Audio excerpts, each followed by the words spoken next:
All right, let's get into it. Did you know Lionel Messi's first Barcelona deal was literally scribbled on a napkin? Like Kismet meeting office supplies. Iconic, and also kind of chaotic in the best way. Hi, I'm Emma, and today I'm feeling like a total vibe. You know I love a legend with receipts, and honey, Messi's got a whole filing cabinet. So, let's talk. Lionel Andres Messi, born in Rosario, Argentina, forward, magician, chaos engineer for defenses. He owned an era at Barcelona, did the glitzy Paris thing with PSG, and now rocks pink at Inter Miami in MLS. We're talking 8 Ballon d'Or awards, most goals for a single club with 672 at Barcelona, a wild 91 goals in a calendar year, and casually leading Argentina to Copa America wins and a World Cup. The resume is giving best ever, just saying. Let me set the scene. I'm at a Miami music festival, sun going down, that salty ocean air. I'm in a sparkly tank top living my best life. A local band, like super talented indie kids, starts this surprise jam. And who do I clock in the wings? Messi. Yes, that Messi. World champion, pink kit royalty, just vibing with friends, low-key as ever. Next thing you know, the lead singer, who is brave or unhinged, waves him up. And he goes. He doesn't make it about him. No diva move. He just smiles, taps along, hugs the guitarist, and when the crowd realizes who it is, we collectively lose our minds. It lasts like a minute, tops, but the energy was pure gratitude. You could feel it. The same guy who points to the sky after he scores, that tribute to his grandmother, he did it as he stepped off, and I melted. That moment taught me this: stay grounded, say yes to joy, and sometimes the biggest flex is being human. Okay, let's move on. Messi 101, quick and cute. He grew up in Rosario, started playing at Abanderado Grandoli and Newell's Old Boys. As a kid, he dealt with a growth hormone deficiency, which, like real talk, could have ended the story there. But he kept grinding. Barcelona invited him to trial around 2000. And here comes Carles Richach. He's a Barcelona director and former coach. The guy who believed so hard, he wrote a promise to sign Messi on a napkin when the board was stalling. Paper product meets destiny. Love that for them. He moves to Spain as a tween, trains at La Masia, which is Barcelona's youth academy, basically Hogwarts for footballers. It wasn't glamorous. He was quiet, homesick. Some teammates thought he was mute.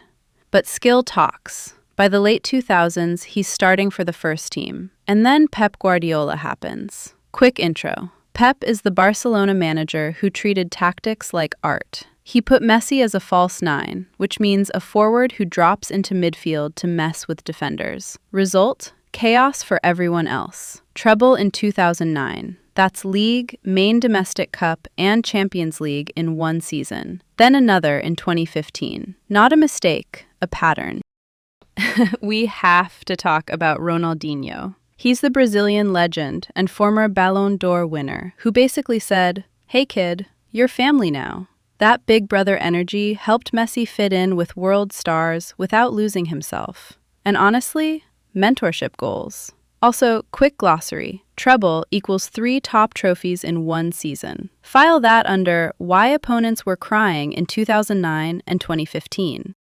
From there, he becomes Barcelona's all-time top scorer, sets that cartoonish 91 goals in a year, racks up 8 Ballon d'Or awards, with the latest in 2023. And with Argentina, the arc is poetic. After heartbreaks in the mid-2010s, he captains them to Copa America in 2021, World Cup in 2022, and another Copa in 2024. That's a national glow-up. And yes, Adidas has him since the mid-2000s. The brand synergy is generational. Signature boots, global campaigns, the whole sleigh. Now for something different. The big, unanswered question that sends fans into comment section wars. How many official trophies does Messi have? Is it 46, 47, or 48? I know, it sounds like a math quiz, but it's juicy. Here's the tea. Some competitions don't get counted the same way by different people. For example, a Spanish Super Cup from the mid-2000s where he didn't play. Some lists include it, some don't. Then there's MLS, the Eastern Conference Championship in 2025, which FIFA doesn't treat as a full trophy so much as a ticket to the final, but some media count it. The Supporters' Shield in 2024 is the regular season title, and again, people debate its status. So reputable outlets come up with different totals. Think CNN, Marca, El Gráfico. Are they lying? No. They're just following different rule books. My take?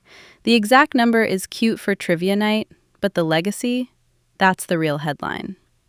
Inter Miami fans in pink flooding stadiums. Kids in Rosario copying his sky point. Whole families remembering where they were when he lifted the World Cup.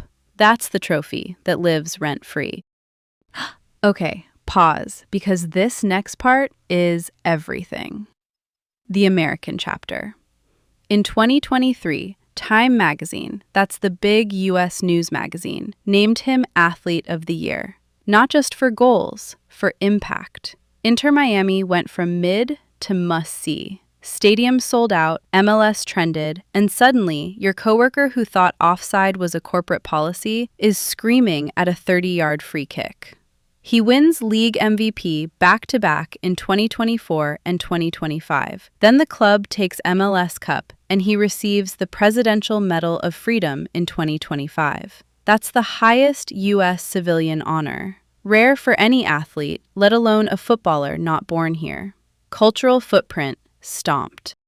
And because we love receipts, by the mid-2020s, he cleared about 1,300 combined goals and assists for club and country, first ever to do it. He's Argentina's most capped men's player with around 200 appearances, and their top scorer with about 120. Also named the IFFHS all-time best men's player in 2025. And yes, the name debate exists. Some documents list him as Lionel Andrés Messi Cucitini, reflecting both family names in Spanish tradition. Clubs usually stick with Messi. Either way, you know exactly who we mean. Here's my slightly spicy opinion. We spend years arguing goat commas and trophy asterisks, but the real scandal is how rare it is to see a superstar this adored who's also, boring in the best way. No circus, just art. The dribbles, the passes threaded like needlework, the celebration to the sky for his grandmother. It's pure. In a culture that worships drama, that's actually radical. Oh, and speaking of drama, fashion in sports is peak drama. Next time, we're diving into jerseys, iconic kits, era-defining looks, and which ones are a total vibe versus high-key a no-go. We're pulling receipts and ranking looks. You are not ready. All right, that's the tea, folks. Remember, life is a pitch. Slay it. Later.